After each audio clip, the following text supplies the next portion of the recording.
নিয়ে থাকতে হবে। আমি আমার একজন মুসল্লিকে জিজ্ঞেস করেছিলাম, হ্যাঁ ভাই তুমি যে আমাকে খাওয়াচ্ছ, আমি আপনাদের মসজিদে তো ইমাম, তা আমাকে খাওয়াচ্ছেন আপনি কোন নিয়তে? মুখের দিকে ফালফাল করে তাকিয়ে আছে। আরে ভাই আপনি যে আমাকে খাওয়াচ্ছেন, হরেক রকম খাদ্য তৈরি করে আমাকে পুরো টিফিন ভর্তি করে দিয়ে এসছো, যা একটা মানুষের খাওয়ার থেকে আরো অনেক বেশি হয়ে যায়, সেরকম খানা করে নিয়ে আসছেন, আপনার উদ্দেশ্য নিয়তটা কি? চুপচাপ আছে। আরে ভাই বলেন আপনার নিয়ত কি? আপনি তো কমপক্ষে অন্তত কমেরও বলতে 300 টাকার বাজার হয়েছে, কি বলেন? ওই 4 কোটি গোটের জন্য কি ওই শুধু 4 কোটি দোকান থেকে এনেছে?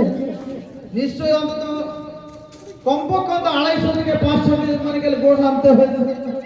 মাছ নিয়েছে, ডিম নিয়েছে, ডাল নিয়েছে, কত রকমের ভ্যারাইটি। তা আপনি দাদা কি নিয়ত করেছেন বলুন না একটু? চুপ করে আছে। তাই বলে কি আপনি খানা যদি না দেন মালক থেকে কি আপনার নাম বাদ হয়ে যাবে এই ভয়তে? না। তো কিসে? আপনার কোনো বাড়ি বালা মুসিবত এসছে সেই দিনে আপনি খাওয়াচ্ছেন? বলেন না। তো নিয়তটা কি বলেন? সাধারণ মানুষ তো কত বোঝে না, সবাই দেয়, হাতও মনি দেয়, তোমার তালে তাল গোলে গোল, গোল হোক আর না হোক, গোল গোল বললে সবাই আবার গোল বলে ফেলে। তো প্রত্যেক জিনিসের একটা নিয়ত থাকে। ওই ব্যক্তিটা যখন তার মাইয়া সন্তান হয়েছে, সঙ্গে সঙ্গে ওই হসপিটাল থেকে নিয়ত করে নিয়েছে, বাবা আগামী বছরে বা যখন এর পরে যখন তার সন্তান হবে, সন্ততি হবে, প্রথম যেন যদি বেটা ছেলে হয়, আমি আমার মসজিদের ইমাম সাহেবের সাথে এক পাতে আমার বাড়িতে বসে পালঙ্কের উপরে দুজনে একসাথে খানা খাবো। নিয়ত করেছে, ভালো নিয়ত। দেখা গেল আল্লাহর ইশারা, লিযাকারি মিসলু হাযযাল উনসায়াইন, ভাগ আল্লাহ করে দিয়েছে। আবার আল্লাহ বলছে আমি কাউকে মেয়ে দিই, কাউকে আবার ছেলে দিই, কাউকে আবার মেয়ে দিই, আবার ছেলেও একসাথে দিই। কারণ এরকম দেখেছেন জোড়া জোড়া হয়, একটা ছেলে হয়েছে আবার তার সাথে একটা মেয়েও হয়, কারের ঘরে শুধু মেয়ে, কারের ঘরে শুধু মানে ছেলে। আবার আল্লাহ বলে আমি একা একজনের ঘরে কারোর মোটেও দিই নেই। নিয়ত করেছে হুজুরের সাথে খানা খাবে, পরের বছরে গিয়ে কি অবস্থা, আবারও মেয়ে সন্তান মাইয়া হয়ে গিয়েছে। বেচারার বড় মনে দুঃখ, বড় মনে কষ্ট হয়। 3 নম্বরে বলে আবার একবার চেষ্টা নিতে হবে, এই পেনাল্টিতে যদি একটা মতা বাচ্চা এসে যায়, নিয়ত করেছে যদি এই বছরে যদি আরেকটা হয়ে যায়, তাহলে আমি আমার পীর সাহেবের সাথে খানা খাবো। আমার বলি আমার বুজুর্গ যাকে আমি আমার মাতার তাজ মনে করি, আমার ওস্তাদের সাথে, আমার গুরু পীর মুর্শিদের সাথে আমি খানা, তাকে একবেলা খানা খাওয়াবো। বাবা একই অবস্থা। 3 নম্বরে কি আবার একই অবস্থা হয়ে যায়, টেনশনে পড়ে গেল। একের পর এক 2, 3 অবস্থায় একই অবস্থা হয়ে গেল। দুইটা কন্যা সন্তান হয়েছে। 3 নম্বরে মাথায় আবার নিয়ত করেছে, আল্লাহ গো একবার তো হুজুরের সাথে নিয়ত করলাম, সেটাও মেয়ে হলো। 2 নম্বরে নিয়ত করলাম আমার হুজুরের সাথে খাবো, সেটাও মেয়ে হলো। তাহলে 3 নম্বর নিয়ত আমি আর এবার কার সাথে করব? টেনশনে পড়ে গেছে, কার সাথে বা নিয়ত করি? ও সব মনে মনে নিয়ত করে তো যাই পারে হোক, এ হুজুর বুজুর সব বাদ দাও, ওলি আল্লাহ সব বাদ দাও। এইবার যদি মেয়ে যদি না হয়, ছেলে যদি না হয়, যদি মেয়ে হয়, তাহলে এবার আমি শয়তানের সাথে খাবো। কথা বুঝে আসছে? হুজুর বাদ গেল, মেয়ে হলো। পরের বছর আবার মেয়ে হলো, ওলি আল্লাহর সাথে খাবো বলছেন, সেটাও গন্ডগোল হয়ে গেল। 3 নম্বর বলতে হুজুরের দল গেল, ওলির দলও চলে গেল, তাহলে এবার শয়তানের সাথে খাবো। এখন রাগে করে নিয়ত করে ফেলেছে, এখন ওই বছর ফের আবার ওই একই অবস্থা। কথা বুঝে আসছে? এগুলো খুব বুঝে আসবে। এইবারে নিয়ত করার সাথে সাথে নিয়ত তো পূরণ হয়ে গিয়েছে, কিন্তু যে নিয়তটা ছিল ওইটা মেয়ে হলে, ওইটা ছেলে হলে আমি আবার শয়তানের সাথে খাবো রাগ ভরে। ওই বছরে আল্লাহ তার কোলে একটা পুত্র সন্তান দান করেছে, জোরে বলুন সুবহানাল্লাহ। নিয়ত পূরণ হয়ে গিয়েছে, আর এবার নিয়তটা কিভাবে আদায় করবে টেনশনে পড়ে গিয়েছে। 2 বছরে নিয়ত করলাম হুজুরের সাথে, 3 নম্বর বয়সে নিয়ত করলাম ও আল্লাহর ওলির সাথে খাবো, আমার পীর বুজুর্গের সাথে খাবো। 3 নম্বরে নিয়ত করেছে, রাগে পড়ে, কিসে রাগে পড়ে নিয়ত করেছে, আর ওই বছরের নিয়তটা আল্লাহ তার কবুল করে নিয়েছে। এখন করবে কি, জানের জ্বালায় পড়েছে। এখন দেখা যায় সেই ঘুরে ঘুরে সেই হুজুরের কাছে ঘুরে ঘুরে হুজুরের কাছে গিয়ে হাজির হয়েছে।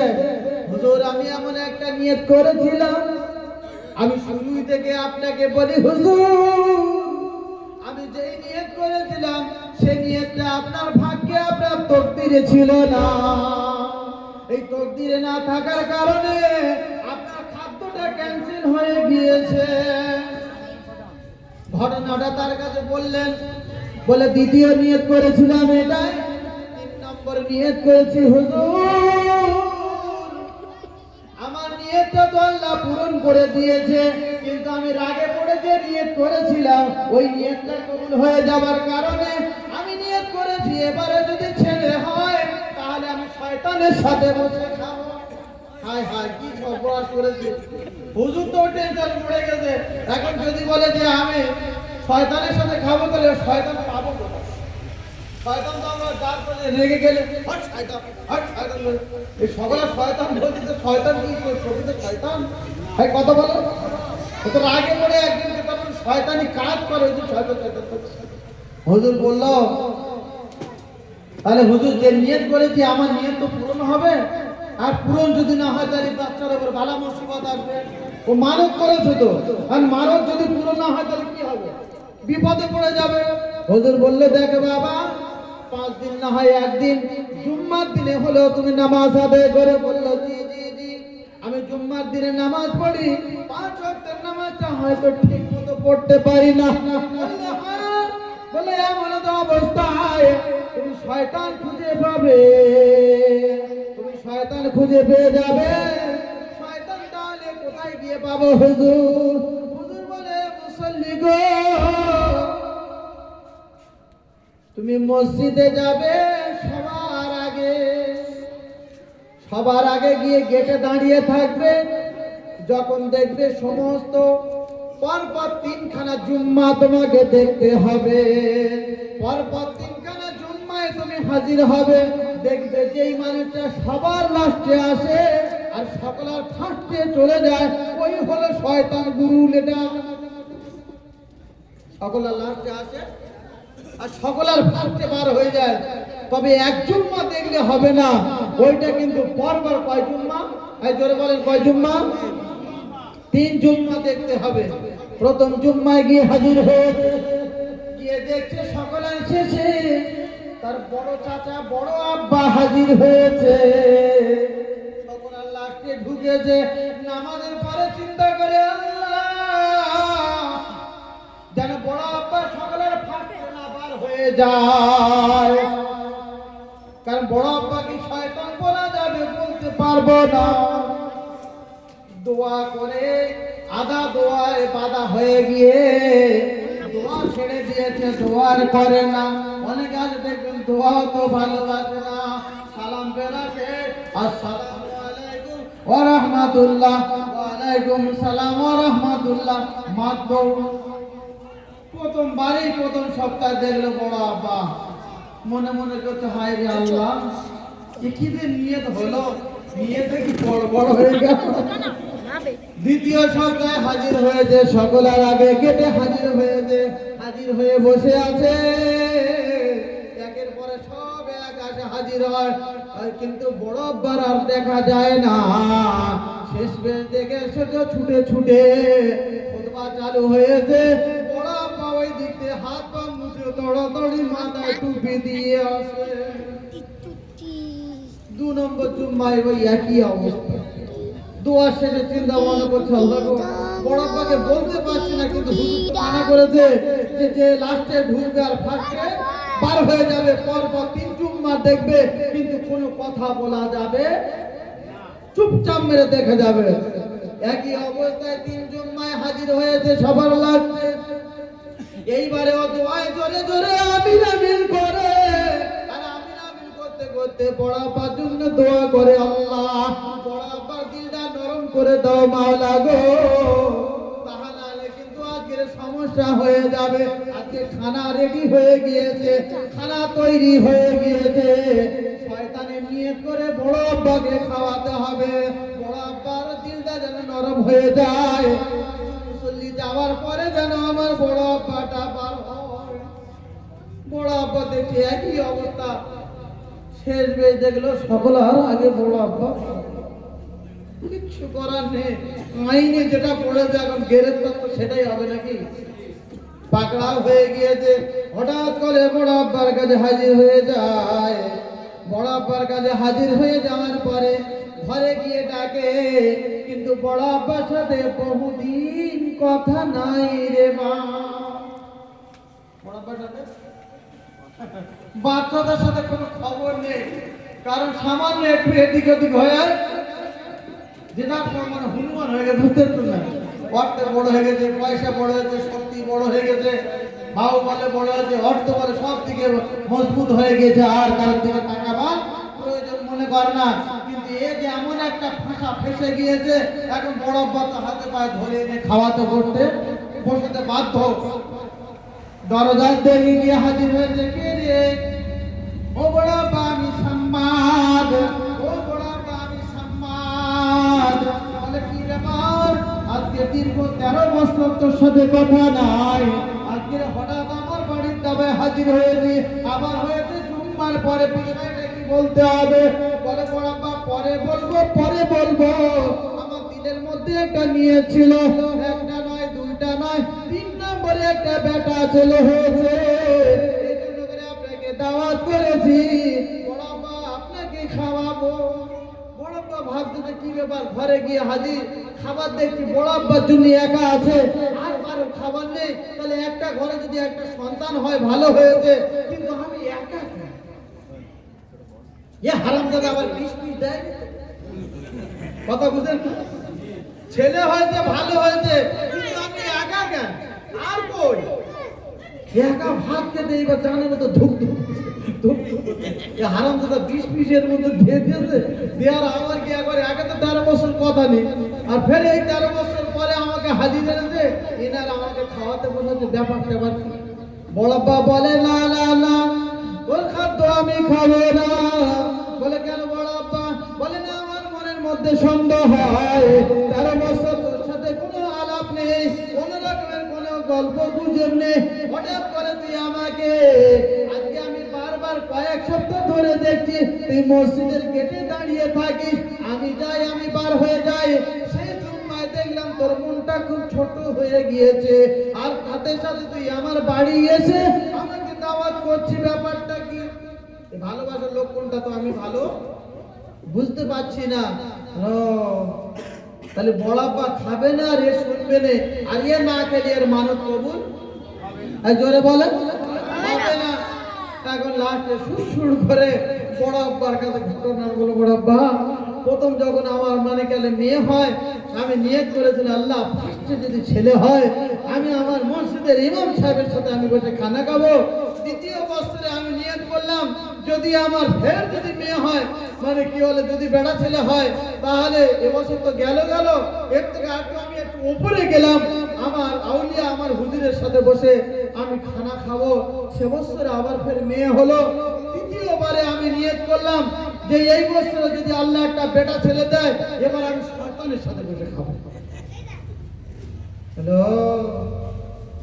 তুই শেষ হাত, তুই আমাকে তাহলে শয়তান রূপে আমার ঘরে এনে খাওয়াতে, আমাকে শয়তান রূপে আমাকে খাবারের জন্য আমার বাড়িতে তুই দাওয়াত করতে আসিস? বলেন ওই খাবার আপ্যায়ন করে বড় আব্বা খাবে, হ্যাঁ বড় চাচা খাবে, এই কথার দ্বারা আমরা কি বুঝলাম? এতক্ষণ পর্যন্ত যে আলোচনা হলো এর দ্বারা আমরা কি বুঝলাম? তাহলে শয়তান কোথায় গেলে পাওয়া যাবে আপনারা এবার বলেন? হ্যাঁ, শয়তান কোথায় পাওয়া যাবে? মসজিদে যখন সবার শেষে ঢুকবে তাড়াহুড়ো করে, আর সকলে লাস্টে বার হবে। আজ থেকে সবক নিয়ে যান, শয়তান ওকে পুরো গ্রাস করে ধরে আছে। কারণ মসজিদে যায় না বলে কয়েক জুম্মায় বন্ধু বান্ধব বিবি বাচ্চা বাম্মার ঠেলা খেয়ে লাস্ট মসজিদের দিকে হাজির হয়। আর মসজিদে কি ওর মন টেকে না, ওর অন্তর টেপে না, ওর মনের মধ্যে মুনাফিকি, ওর মনের মধ্যে শয়তান ঢুকে আছে যে মসজিদ থেকে কখন বার হয়ে পালাবো, ছিটকে পালাবার জন্য আছাড় খাচ্ছে। ও মসজিদ থেকে পালাবার জন্য আছাড় খাচ্ছে, চেষ্টা করছে। মসজিদ থেকে বার হতে পারলে বাদে মসজিদে গিয়ে দেখবেন একটু দোয়া যদি একটু লম্বা হয়ে গিয়েছে, কোনো কাজ নেই, কোনো কাজ নেই। মসজিদের বাইরে এসে মতো সঙ্গে সঙ্গে 2-10 ধরে ঘিরে, হ্যাঁ হুজুর কোনো কাণ্ড জ্ঞান নেই, খাচ্ছে আর বসে ঘুমোচ্ছে, আর লম্বা করে দোয়া করছে। আমাদের কাজের দিক কোন লোক করে না, স্কুলে যেতে হবে, মাঠটা গুদুগুদি করছে, এদিকে এদিকে আমার ডিউটি যেতে হবে, ওদিকে মিলে যেতে হবে। হুজুর কি জ্ঞান কাণ্ড আছে, আসছে খাচ্ছে আর ঘুমোচ্ছে। না কি আসতে আসতে বাবা তোর দরকার নিয়ে দোয়া তো করছি তোর বাপের জন্য না আমার বাপের জন্য। আল্লাহ আশেপাশে ডান দিকে বাম দিকে সামনে পিছনে যত কবরস্থান আছে আল্লাহ সকলের বাপের গুনাহকে maaf করে দেওয়া হয়, দোয়া করা হয় না বলে? হ্যাঁ, বলে তোর খানদানের জন্য তোর বংশের জন্য হুজুর কেঁদে নাটা ফাটা চোখ দিয়ে নাটা ফাটা বার হয়ে যায়, আর সেইখানে গিয়ে হুজুরের উপরে পিছনে গুঞ্জন চালু হয়ে যায়। আল্লাহ বলে এটাও হলো এক শয়তানি চিন্তা ভাবনা। ইসলামকে খতম করে দেওয়ার জন্য মসজিদে হাজির হয়েছে। মসজিদ ছিল ধ্যানের জায়গা। আল্লাহ বলেছে ওয়াদাফিলাহাল মুমিনুন আল্লাযীনা হুম ফি সালাতিহিম খাশিউন ওয়াল্লাযীনা হুম লিফুরুজিহিম হাফিজুন। বলুন আল্লাহু আকবার। নারে তাকবীর। আরে চাষ করে গেছে নাকি একটু জোরে হবে না? নারে তাকবীর। মাশাআল্লাহ, খুব সুন্দর। আল্লাহ বলছে যে এই নামাজের ভিতরে মন থাকবে না, ধ্যান থাকবে না, ওটা নামাজ হবে না। আর নামাজ না হলে কোনো সমস্যার সমাধান পাওয়া যাবে না। এই সেই রজব মাস। এটা কোন মাস? রজবুল মুরাজ্জাব। এই সেই রজব মাস। রজব মাসের 27 তারিখের রাতে আল্লাহ পাক আমার আপনার হাবিবকে মিরাজে নিয়েছিলেন। কি দেওয়ার জন্য? জোরে বলেন নামাজ। সুবহানাল্লাহ, দেওয়ার জন্য, নামাজ দেওয়ার জন্য মিরাজ করেছিলেন। আমাদের অনেকের ঘরে আছে দেখবেন বোরাক, অনেকের ঘরে বোরাক রেখেছে যে সামনে কোরআন শরীফ রেখে একটা বাচ্চা পড়ে, তা নাহলে পরীর মতো দানা করে দেখবেন একটা মেয়ে ছেলে সেখানে রাখা আছে। নেই? অনেকের ঘরে আছে। খবরদার, এটা হলো নুরানি ধোঁকা। ঘরে কোনো প্রাণীর ছবি রাখা নাজায়েজ, হারাম। বাচ্চা কোরআন শরীফ পড়ছে, কোরআনটা হলো ভালো জিনিস। এই কোরআনের উদ্দেশ্য করে দেখবেন একটা মূর্তি রেখে দিয়েছে, তাহলে অন্য ঘরে মাটির তৈরি করেছে বলে ঠাকুর মূর্তি পূজা করা হারাম, আর তোমার ঘরে কাগজে রেখে দিয়েছে ওটা হালাল। হ্যাঁ, একই ব্যাপার। অনুগ্রহ করে দয়া করিয়া হাতে পায়ে ধরে বলি, যেই ঘরে নামাজ হয়, যেই ঘরে তেলাওয়াত হয়, ওই ঘরে যদি ফেরেশতা যদি আনার ইচ্ছা হয়, ওই ঘরে কোনো মূর্তি রাখা যাবে না। কোনো মূর্তি রাখা যাবে না। ওই ঘরে ফেরেশতা আসবে না। এই জন্য ফেরেশতার আগমনের জন্য কি করতে হবে? ওই ঘরে তেলাওয়াত করতে হবে, ওই ঘরে নামাজ পড়তে হবে। যেই ঘরে নামাজ হয়, ওই নামাজের ভিতরে তেলাওয়াত হয়, ওই নামাজের ভিতরে কেউ যদি পড়ে ইয়াসিন ওয়াল কুরআনিল হাকীম, এই আওয়াজটা কোথায় চলে যায়? সুদূর মদিনায় চলে যায়। জোরে বলুন সুবহানাল্লাহ। আর কি জোরে বলুন সুবহানাল্লাহ। মদিনায় চলে যায় এই আওয়াজ। সেইখানে আমার পেয়ারা নবীর কানে আওয়াজ পৌঁছে যায়। নামাজের ভিতরে যখন কেরাত পড়া হয় তখন ফেরেশতা তার মুখে মুখ লাগিয়ে দেয়। জোরে বলুন সুবহানাল্লাহ। মুখে মুখ লাগিয়ে দেয় আর তার তেলাওয়াত গুলো শুনে, তার তেলাওয়াত গুলো শুনে আল্লাহ পাকের কাছে ওই তেলাওয়াত নিয়ে চলে যায়। এই জন্য করে নামাজের ভিতরে ধ্যানের সাথে যেমন আমরা নামাজের মধ্যে থাকি, মজমায় বসে থাকলে যিনি কথা বলবেন তার চোখে চোখ রেখে শুনতে হবে। শুনবেন ইনশাআল্লাহ? হ্যাঁ, চোখে চোখ রেখে শুনতে হবে। কান দিয়ে মানুষ শোনে কিন্তু চোখ দিয়ে শুনতে হবে। আমি বলে যাচ্ছি, কি বললাম? চোখ দিয়ে শুনতে হবে। চোখ যেদিকে যাবে কান সেদিকে চলে যাবে। চোখ যদি এদিকে ব্যাগে কানও ওদিকে ব্যাগবে, ব্রেন ওদিকে ব্যাগে চলে যাবে। এই জন্য যিনি কথা বলবেন ভাবতে হবে সর্বপ্রথম ইনি হলেন আমার শিক্ষক। ইনি হলেন আমার শিক্ষক। আমরা হলাম সবাই ছাত্র। ছাত্রর কাজ হলো বিনয়ের সাথে, হ্যাঁ, বিনয়ের সাথে, নম্রতার সাথে হুজুর যখন বলবে উঠ তো ওঠো, বস তো বস, যেমন অবস্থা বলো তেমন করতে হবে।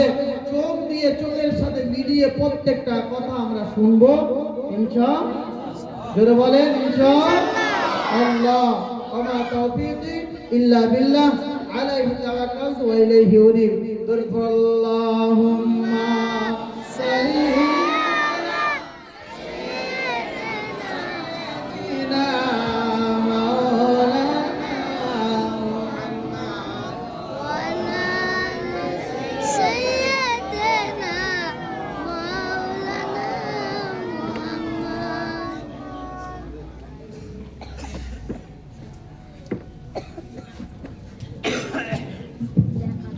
এখন আমাদের সামনে বক্তব্য রাখবেন ইজাবুল সাহেব।